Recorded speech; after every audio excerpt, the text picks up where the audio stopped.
নমস্কাৰ জিআৰজি ব্লগলৈ পুনৰবাৰ সকলোকে স্বাগতম জনাইছোঁ। আজি আমি পুনৰবাৰ আলোচনা কৰিবলৈ লৈছোঁ এইচএছ ফাৰ্ষ্ট ইয়েৰৰ ইকনমিক্সৰ কুৱেশ্যন পেপাৰ। আজি কুৱেশ্যন পেপাৰত আমি বিশেষকৈ পাৰ্ট 2ৰ কুৱেশ্যন কিছুমান আলোচনা কৰিম। পৰিসাংখ্যিকীয় অৰ্থবিজ্ঞানৰ কিছুমান কুৱেশ্যন আজি আমি আলোচনা কৰিম। এতিয়া answer the following as directed, তলত দিয়াবিলাকৰ নিৰ্দেশ অনুসৰি উত্তৰ লিখা। প্ৰথম প্ৰশ্নটো হ'ল who is known as the father of economics. Father of economics অৰ্থাৎ অৰ্থবিজ্ঞানৰ পিতৃ বুলি কাক জনা যায়, এইটো তোমালোক সকলোৱে জানা, আডাম স্মিথ। নেক্সট আহিলে find the arithmetic mean of -4, 0 and 5। এই তিনিটাৰ তোমালোকক মিন উলিয়াবলৈ কৈছে। গতিকে এৰিথমেটিক মিন সদায় মনত ৰাখিবা, যেতিয়া এইটো যিহেতু ইণ্ডিভিজুৱেল ছিৰিজ হয়, অৰ্থাৎ এইটো হ'ল গাইগুটীয়া তথ্য। গতিকে গাইগুটীয়া তথ্যৰ যেতিয়া মিন উলিয়াব লাগে তেতিয়া সাধাৰণতে কি হয়, তথ্যখিনি তোমালোকে যোগ কৰিবা, অৰ্থাৎ -4 + 0 + 5। আৰু যিহেতু তথ্য আছে তিনিটা, গতিকে 3ৰে তোমালোকে ডিভাইড কৰা। 3ৰে ডিভাইড কৰিলে যিটো ৰিজাল্ট পাবা সেইটোৱেই হ'ল উত্তৰ। What is mean by project? Project কি অৰ্থাৎ প্ৰকল্প কি? পৰিসাংখ্যিকীয় প্ৰকল্প হ'ল কোনো বিষয়ৰ অনুসন্ধান কৰাৰ বা প্ৰকৃত অৱস্থাৰ পৰীক্ষা কৰাৰ শ্ৰেণীবদ্ধ প্ৰক্ৰিয়া। মনত ৰাখিবা, ই হৈছে নিৰ্দিষ্ট সময়ৰ ভিতৰত এটা সমস্যা সমাধানৰ উদ্দেশ্যে হাতত লোৱা অনুসন্ধানমূলক কাম, য'ত পাৰিসাংখ্যিক তথ্য প্ৰণালী আৰু বিশ্লেষণ ব্যৱহাৰ কৰা হয়। কুৱেশ্যনটো হ'ল কোৱাৰ্টাইল ডিভাইড ছিৰিজ ইনটু ড্ৰেছ equal parts 2, 3, 4, 5। Fill in the blanks. তত দিয়াখিনিৰ পৰা তোমালোকে এইটো খালী ঠাই পূৰ কৰিব লাগে। চতুৰ্থকবোৰে শ্ৰেণী এটাক সমানে ড্ৰেছ ভাগত ভাগ কৰে। এতিয়া চতুৰ্থকবোৰে শ্ৰেণী এটাক সমানে 4টা ভাগত ভাগ কৰে। এটা কথা সদায় মনত ৰাখিবা যে বহুতেই কি হয় 3টা বুলি লিখে, যিহেতু চতুৰ্থক 3টা, কিন্তু যিটো আমাৰ তথ্য থাকিব সেই তথ্যখিনি কি হয়, চতুৰ্থকটোৱে 4টা ভাগত সমানে ভাগ কৰিব। নেক্সট আহিলে if the minimum value is a series is 20 and the range of the series is 47, find the maximum value of the series. এতিয়া যদি এটা বণ্টনৰ ক্ষুদ্ৰতম মান 20 আৰু ইয়াৰ প্ৰসাৰ 47 হয়, তেন্তে বণ্টনটোৰ বৃহত্তম মানটো নিৰ্ণয় কৰা। লাৰ্জেষ্ট ভেলুটো কি হ'ব তেতিয়াহ'লে চোৱা, যদি বণ্টনটো যিহেতু আমাক ক্ষুদ্ৰতম মান 20 দিলে আৰু প্ৰসাৰ 47 দিছে, তোমালোকে এইটো কথা জানা যে range is equal largest value minus smallest value. এতিয়া ৰেঞ্জৰ ঠাইত যিহেতু তোমালোকক দিয়া আছে 47, স্মলেষ্ট ভেলুটো 20। এতিয়া লাৰ্জেষ্ট ভেলুটো উলিয়াবলৈ তোমালোকে কি কৰিবা, L is equal R + S। গতিকে আৰৰ ঠাইত হ'ল 47 আৰু এছৰ ঠাইত হ'ল 20, ৰিজাল্ট হ'ব 67। নেক্সট আহিলে ডিফাইন কোৰিলেশ্যন অৰ্থাৎ সহসম্বন্ধৰ সংজ্ঞা দিয়া। দুটা চলকৰ মাজৰ সম্বন্ধৰ প্ৰকৃতি আৰু মাত্ৰা অৰ্থাৎ নেচাৰ এণ্ড ডিগ্ৰী নিৰ্ণয় কৰা যিটো পৰিসাংখ্যিক আহিলা সেইটোকে কোৱা হয় সহসম্বন্ধ। নেক্সট আহিলে in what way is statistic helpful in economics, অৰ্থাৎ পৰিসংখ্যাই কিদৰে অৰ্থবিজ্ঞানত সহায়ক হ'ব পাৰে। এতিয়া তোমালোকে এটা কথা মনত ৰাখিবা যে পৰিসংখ্যা আৰু অৰ্থবিজ্ঞান দুয়োটাই ওতঃপ্ৰোতভাৱে জড়িত। অৰ্থবিজ্ঞানৰ যিসমূহ গুৰুত্বপূৰ্ণ অধ্যয়ন, যেনে উপভোগৰ অধ্যয়ন, উৎপাদনৰ অধ্যয়ন, বিনিময়ৰ অধ্যয়ন বা বিতৰণৰ অধ্যয়ন, এই সকলোতে কি হৈছে পৰিসংখ্যাৰ প্ৰয়োগ যথেষ্ট গুৰুত্বপূৰ্ণ হয়। তাৰ উপৰিও অৰ্থনৈতিক পৰিকল্পনা প্ৰস্তুত কৰিবৰ বাবে পৰিসংখ্যা বিজ্ঞানৰ প্ৰয়োজন হয়। প্ৰশাসনিক কাম কাজত পৰিসংখ্যা বিজ্ঞানৰ প্ৰয়োজন হয়। পৰিসংখ্যা বিজ্ঞান আৰু বাণিজ্য দুয়োটাই ওতঃপ্ৰোতভাৱে জড়িত। গতিকে 2 নম্বৰৰ কাৰণে আহিলে তোমালোকে 2টা পইণ্ট লিখিবা আৰু 4ৰ কাৰণে আহিলে 4টা পইণ্ট লিখি অকণমান ব্যাখ্যা কৰিবলৈ চেষ্টা কৰিবা। নেক্সট কুৱেশ্যনটো হ'ল মেনশ্যন 2 কেৰেক্টাৰিষ্টিক্স অফ ষ্টেটিষ্টিক্স, অৰ্থাৎ পৰিসংখ্যাৰ 2টা বৈশিষ্ট্য উল্লেখ কৰা। পৰিসংখ্যাৰ যথেষ্ট বৈশিষ্ট্য আছে, তাৰে ভিতৰত তোমালোকে 2টা কৈছে, যিহেতু মই 4টামান তোমালোকক কৈ দিছোঁ। পৰিসংখ্যা হৈছে তথ্যৰ সমষ্টি অৰ্থাৎ এগ্ৰিগেট অফ ফেক্টছ। নেক্সট আহিলে পৰিসংখ্যা বিভিন্ন কাৰকৰ দ্বাৰা প্ৰভাৱিত হয়, মানে আহিলে পৰিসংখ্যা তথ্য সংখ্যাৰ দ্বাৰা প্ৰকাশ কৰিব লাগে। নেক্সট আহিলে পৰিসাংখ্যিকীয় তথ্যবোৰ নিৰ্ভুলভাৱে গণনা কৰিব লাগে। আকৌ পৰিসংখ্যাৰ তথ্যবোৰ কি হৈছে পূৰ্ব নিৰ্ধাৰিত উদ্দেশ্যে প্ৰণালীবদ্ধভাৱে সংগ্ৰহ কৰা হয়। গতিকে পৰিসংখ্যাৰ বৈশিষ্ট্য যথেষ্টখিনি আছে। ই তথ্যৰ সংগ্ৰহ, তথ্যৰ শ্ৰেণীবিভাজন, তথ্যৰ উপস্থাপন। ইয়াতে তোমালোকে 2টা কথা মন কৰিবা যে পৰিসংখ্যা বিজ্ঞানৰ বৈশিষ্ট্য অধ্যয়ন কৰোঁতে একবচন অৰ্থটো বৈশিষ্ট্য বেলেগ বেলেগকৈ লিখিব পাৰা আৰু বহুবচন অৰ্থটো বৈশিষ্ট্য বেলেগকৈ লিখিব পাৰা। কিন্তু বৈশিষ্ট্যখিনি বেলেগ বুলি কৈছোঁ যদিও ওচৰ চপা অৰ্থাৎ যেনে ই তথ্যৰ সমষ্টি সেইটো দুয়োটাৰে যেনেকৈ ইয়াৰ বৈশিষ্ট্য হয় নেক্সট আহিলে mention any two advantages of diagram in data present এতিয়া চোৱা তথ্য উপস্থাপনৰ চিত্ৰৰ যিকোনো দুটা সুবিধা লিখা যিহেতু তথ্য যদি চিত্ৰৰ দ্বাৰা উপস্থাপন কৰা হয় প্ৰথম সুবিধাটোৱে হ'ল যে ই কি হৈছে সহজে আকৰ্ষণীয় হয় মানে বুজাত সহজ হয় এতিয়া যিসকল ধৰি ল'লোঁ আমি প্ৰথম কথা তোমালোকে লিখিলা যে তথ্য কি হৈছে চিত্ৰৰ দ্বাৰা উপস্থাপন কৰিলে ই বুজাত সহজ হয় আৰু সহজে কি হয় মানুহক আকৰ্ষিত কৰে আৰু যিসকলৰ গাণিতিক জ্ঞান কম থাকে তেওঁলোকেও কি হয় তথ্য চিত্ৰৰ দ্বাৰা উপস্থাপন কৰিলে সহজে বুজি পায় নেক্সট আহিলে what do you mean by Lorenz curve state one uses of Lorenz curve Lorenz বক্ৰ এইটো সদায় মনত ৰাখিবা ই ডিছপাৰ্চনৰ লগত জড়িত এটা বিভাজনৰ ৰাশিবিলাকৰ বিচ্ছুৰণ জোখাৰ এক লৈখিক পদ্ধতি হ'ল কি লৰেঞ্চ কাৰ্ভ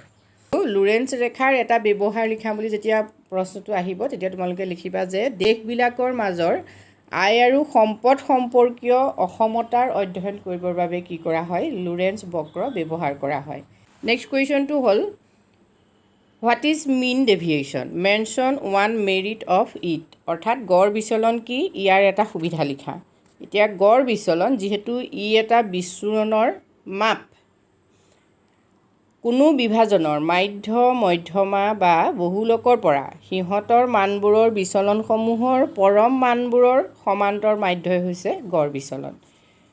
আকৌ কৈ দিছোঁ কোনো বিভাজনৰ মাধ্য মধ্যমা বা বহুলোকৰ পৰা সিহঁতৰ মানবোৰৰ বিচলনসমূহৰ পৰম মানবোৰৰ সমান্তৰ মাধ্যই হৈছে গড় বিচলন সদায় মনত ৰাখিবা যে গড় বিচলনত কি হয় পৰম মান ব্যৱহাৰ কৰা হয় এতিয়া তোমাৰ লগত কৈছে ইয়াৰ এটা সুবিধা লিখা ইয়াৰ সংজ্ঞা কটকটীয়া কিন্তু ইয়াৰ লগতে তোমালোকে আৰু কেইবাটাও জানি লোৱা যে ইয়াক বুজিবলৈ সহজ নিৰ্ণয় কৰিবলৈ সহজ সকলোবিলাক ৰাশিৰ ভিত্তিত ইয়াক নিৰ্ণয় কৰা হয় মানক বিচলনৰ তুলনাত চৰম মানে বেছি প্ৰভাৱ বিস্তাৰ কৰিব নোৱাৰে গতিকে এইখিনি তোমালোকে সুবিধা লিখিলা লগতে মই অসুবিধাও কৈ দিছোঁ যে ইয়াত কি হৈছে পৰম মান লৈ গড় বিচলন উলিওৱা হয় অৰ্থাৎ ইয়াত যিবিলাক মাইনাছ চিনবিলাকক ইগন'ৰ কৰা হয় মানে মাইনাছ চিনবিলাকক উপেক্ষা কৰা হয় যিটো আচলতে এইটো শুদ্ধ নহয় এইটো ইয়াৰ ডাঙৰ দোষ হয় আৰু খোলা অন্তৰ্যুক্ত শ্ৰেণীৰ বাবে গড় বিচলন কি কৰিব নোৱাৰে নিৰ্ণয় কৰিব নোৱাৰে নেক্সট আহিলে গৌণ তথ্যৰ দুটা উৎসৰ উল্লেখ কৰা এতিয়া গৌণ তথ্যৰ উৎস বিভিন্ন ধৰণৰ হ'ব পাৰে বাতৰি কাগজ ৰেডিঅ' বা অইন যিকোনো প্ৰতিষ্ঠানে সংগ্ৰহ কৰি থোৱা তথ্য সেইবোৰ তোমালোকে লিখিব পাৰা নেক্সট আহিলে right to characteristic of a good average অৰ্থাৎ আদৰ্শ গড়ৰ দুটা বৈশিষ্ট্য লিখা আদৰ্শ গড়ৰ বৈশিষ্ট্য যথেষ্ট গুৰুত্বপূৰ্ণ হয় যে ইয়াৰ সংজ্ঞা কটকটীয়া বুজিবলৈ সহজ কৰিবলৈ সহজ তাৰপিছতে ইয়াৰ গাণিতিক সম্প্ৰসাৰণ কৰিব পাৰি এনেকুৱা ধৰণৰ কেইটামান তথ্য তোমালোকে পইণ্ট লিখিলেই হ'ল নেক্সট আহিলে what do you understand by class frequency and class interval অৰ্থাৎ শ্ৰেণী বাৰম্বাৰতা আৰু শ্ৰেণী অন্তৰাল বুলিলে কি বুজা এতিয়া শ্ৰেণী বাৰম্বাৰতাই এটা শ্ৰেণীত থকা মানৰ সংখ্যাক বুজায় আৰু শ্ৰেণী অন্তৰালে শ্ৰেণীৰ উচ্চ সীমা আৰু নিম্ন সীমাৰ মাজৰ পাৰ্থক্যক বুজায় এতিয়া শ্ৰেণী অন্তৰাল আমি য'ত লিখিম ধৰি লোৱা 20ৰ পৰা 30 30ৰ পৰা 40 এতিয়া 20ৰ পৰা 30ৰ ভিতৰত যদি বাৰম্বাৰতা 30 থাকে সেই 30টো হ'ল শ্ৰেণী বাৰম্বাৰতা আৰু শ্ৰেণী অন্তৰাল হ'ল 20ৰ পৰা 30 সেই 20ৰ পৰা 30ৰ মাজৰ 10 হ'ল শ্ৰেণী অন্তৰাল গতিকে আমি সেইটো তেনেকৈ উদাহৰণ দি দেখুৱাব পাৰোঁ next distinguish between primary and secondary data অৰ্থাৎ প্ৰাথমিক তথ্য আৰু গৌণ তথ্যৰ মাজৰ পাৰ্থক্য লিখা প্ৰাথমিক তথ্য হ'ল মৌলিক তথ্য কাৰণ এইবোৰ অনুসন্ধানকাৰীয়ে নিজেই সংগ্ৰহ কৰে আৰু ইফালে গৌণ তথ্যত লিখা গৌণ তথ্যবোৰ হ'ল মৌলিক তথ্য নহয় কাৰণ এইবোৰ আগতে কোনোবা ব্যক্তি বা প্ৰতিষ্ঠানে সংগ্ৰহ কৰি থয় 2 নম্বৰ পাৰ্থক্য লিখা প্ৰাথমিক তথ্য অধিক নিৰ্ভুল আৰু নিৰ্ভৰযোগ্য গৌণ তথ্যৰ নিৰ্ভুলতা কম নেক্সট লিখা প্ৰাথমিক তথ্য ব্যক্তিগত পক্ষপাতিত্বৰ দ্বাৰা প্ৰভাৱিত হোৱাৰ সম্ভাৱনা থাকে কিন্তু গৌণ তথ্যৰ ক্ষেত্ৰত পক্ষপাতিত্বৰ সম্ভাৱনা কম আৰু প্ৰাথমিক তথ্যত লিখিবা প্ৰাথমিক তথ্য সংগ্ৰহৰ কাৰণে প্ৰাথমিক তথ্য সংগ্ৰহৰ ব্যয় বেছি আৰু গৌণ তথ্য যিহেতু আগতেই সংগ্ৰহ কৰি থোৱা থাকে গতিকে সংগ্ৰহৰ ব্যয় কম এইকেইটা নেক্সট কুৱেশ্যনটো হ'ল mention the necessary steps in preparing A project অৰ্থাৎ এটা প্ৰকল্প গঢ়ি তোলাৰ বাবে প্ৰয়োজনীয় পদক্ষেপসমূহ উল্লেখ কৰা প্ৰকল্প এটা গঠন কৰিবলৈ যাওঁতে কি হৈছে কিছুমান পদক্ষেপ গ্ৰহণ কৰিব লাগে মানে ষ্টেপবোৰ কি হ'ব প্ৰথমটো হ'ল যে সমস্যাৰ চিনাক্তকৰণ বা অধ্যয়নৰ ক্ষেত্ৰ নিৰ্ণয় কৰা অৰ্থাৎ identifying a problem or area of study next আহিলে লক্ষ্য গোটৰ নিৰ্বাচন choice of target group next হ'ল তথ্য সংগ্ৰহ অৰ্থাৎ কালেকশ্যন অফ ডাটা নেক্সট হ'ল তথ্যৰ সংগঠন আৰু উপস্থাপন অৰ্থাৎ organisation and presentation of data next আহিলে তথ্যৰ বিশ্লেষণ আৰু তাৎপৰ্য নিৰ্ণয় অৰ্থাৎ analysis and interpretation next conclusion অৰ্থাৎ সামৰণি সেইখিনি হ'ল এটা প্ৰকল্প গঢ়ি তোলাৰ বাবে প্ৰয়োজনীয় পদক্ষেপ নেক্সট পাইচিত্ৰৰ দ্বাৰা তলত উল্লেখ কৰা তথ্যখিনি প্ৰকাশ কৰা তোমালোকে পাইচিত্ৰ কেনেকৈ অংকন কৰি নিশ্চয় জানা গতিকে এই অংকটো তোমালোকে পাতি লৈ নিজে এবাৰ কৰি চাবা নেক্সট আহিলে what is a cost of living index number explain how this index is constructed অৰ্থাৎ জীৱন নিৰ্বাহ ব্যয় সূচকাংক বুলিলে কি বুজা এই সূচকাংক গঠন কৰাৰ পদ্ধতিসমূহ ব্যাখ্যা কৰা এতিয়া জীৱন নিৰ্বাহৰ ব্যয় সূচকাংক কি বোলা বুলি কোৱাৰ লগে লগে জীৱন নিৰ্বাহৰ ব্যয় সূচকাংক হ'ল সাধাৰণ মূল্য সূচকাংকৰ সহায়ত সমাজৰ ভিন ভিন শ্ৰেণীৰ মানুহৰ ওপৰত মূল্যস্তৰৰ পৰিৱৰ্তনৰ প্ৰভাৱ কিদৰে পৰিছে তাক অধ্যয়ন কৰাটোৱে হ'ল কি জীৱন নিৰ্বাহৰ ব্যয় সূচকাংক অৰ্থাৎ জীৱন নিৰ্বাহৰ ব্যয় সূচকাংকই কি কৰে যে দৰ বৃদ্ধি বা হ্ৰাসে মানুহৰ জীৱনৰ ওপৰত কেনেদৰে প্ৰভাৱ পেলাইছে সেই সম্পৰ্কে অধ্যয়ন কৰে আৰু এই জীৱন নিৰ্বাহৰ ব্যয় সূচকাংক গঠন কৰাৰ পদ্ধতিসমূহ ব্যাখ্যা কৰা বুলি যিটো প্ৰশ্ন আছে তাৰ বাবে তোমালোকে পদ্ধতিসমূহ কি চোৱা তাতে লিখা অধ্যয়নৰ অন্তৰ্ভুক্ত ভোক্তাৰ শ্ৰেণী নিৰ্ধাৰণ কৰিব লাগিব 1 নম্বৰ 2 নম্বৰ হ'ল পৰিয়ালৰ বাজেট অনুসন্ধান 3 নম্বৰ সামগ্ৰীৰ খুচুৰা দৰ তালিকা সংগ্ৰহকৰণ আৰু 4 নম্বৰত আহিলে সূচকাংক গঠন এতিয়া সূচকাংক গঠন দুটা পদ্ধতিত কৰিব পাৰে সেইকেইটা হ'ল সমষ্টিগত ব্যয় প্ৰণালী